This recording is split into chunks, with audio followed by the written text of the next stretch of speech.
Good morning. This is John from the Springs Mennonite Church, and I'm here today to continue talking about the festivals in the book of Leviticus. Now, as I said before, the festivals are times designed for us to live out our convictions, our relationship with God. They're designed to be festivals, meaning it's supposed to be something good. It's supposed to be something that brings happiness and brings wonder to our day. They're not supposed to be funeral drudges, if you know what I mean.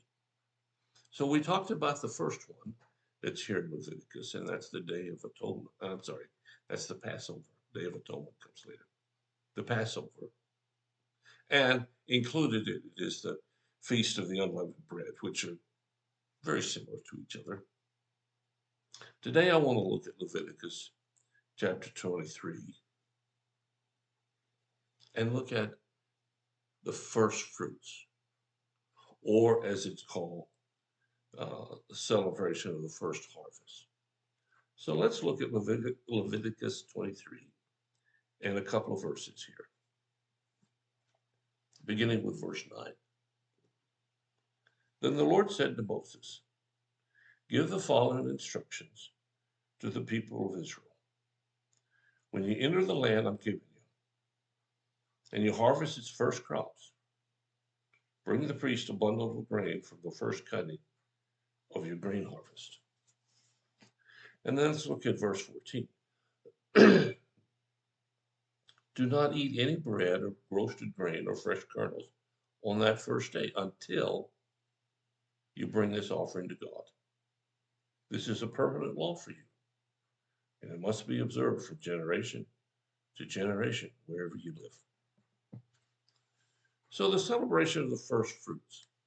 Well, the barley harvest would be the first grain that's harvested in Israel during the planting cycle. And you got to remember, Israel is a people of farmers and animal keepers, sheep herders specifically.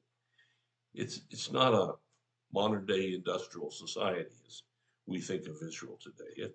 People who are living out their lives with the work of their hands in the ground.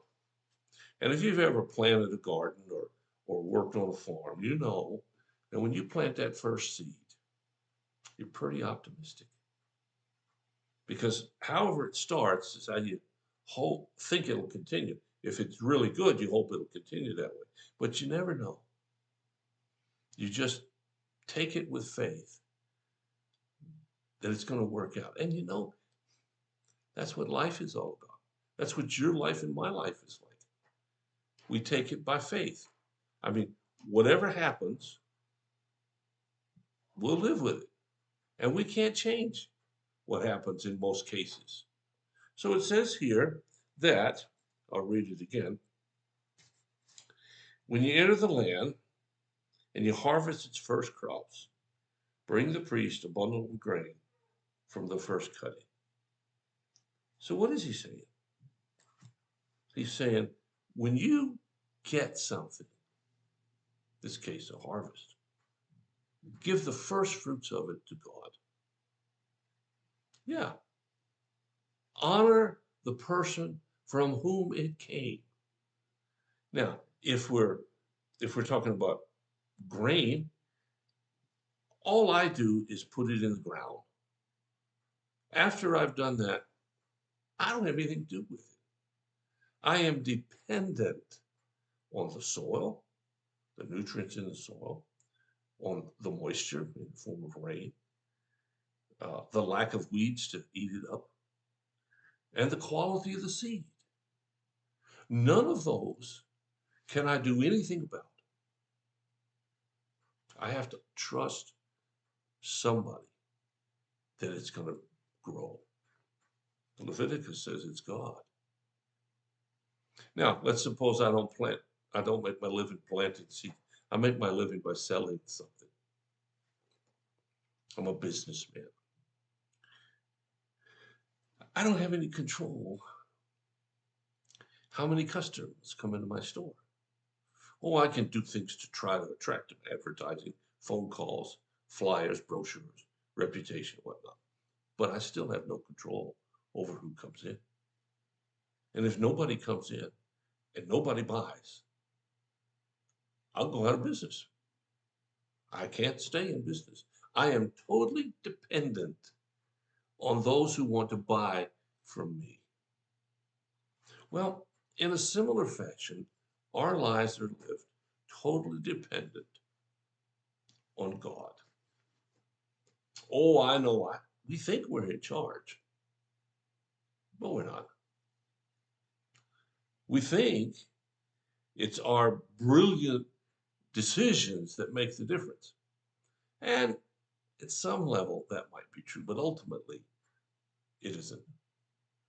There are more factors than you can possibly contain. Now, I know the military does what they call scenarios.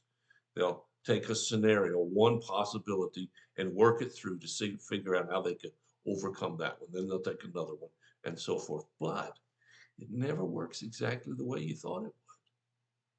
Life is just that way. Mine is, yours is, everybody's is. And if you're feeling like your life is just in the pits, maybe it is. So how do you get out of it? Well, I guess you could try to climb your way out. Maybe that would work. But why don't you offer the first fruit of your life to God? Your first thoughts in the morning, your first paycheck or part of it, the first gift you have to give to someone. Why don't you offer your time to God first, not if you have some left over?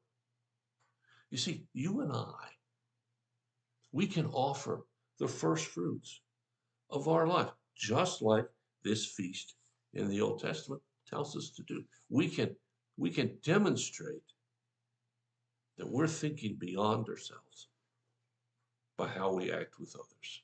You can offer a smile when someone's frowning. You can offer a phone call to someone who's hurting. And if you're so down in the depths, there's no way out, I'm telling you, there is. But don't wait for someone to come lift you up. Go help lift somebody else up. And in the process, you'll discover that God always honors the first fruits. Will you think about that? Hope you have a fantastic day. It's a good day to be alive. It's a good day to see God at work, and I hope you do. If you have a need or a concern that you can't figure out, then call us. And we'll do whatever we can. Can't do everything, but we'll do whatever we can as fast as we can to help meet your need. Today is the first fruit, the first day of the rest of your life. Why not share part of it with somebody else for their benefit, not yours? And then see what happens. Well, God bless you. I'll be back tomorrow. Have another thought.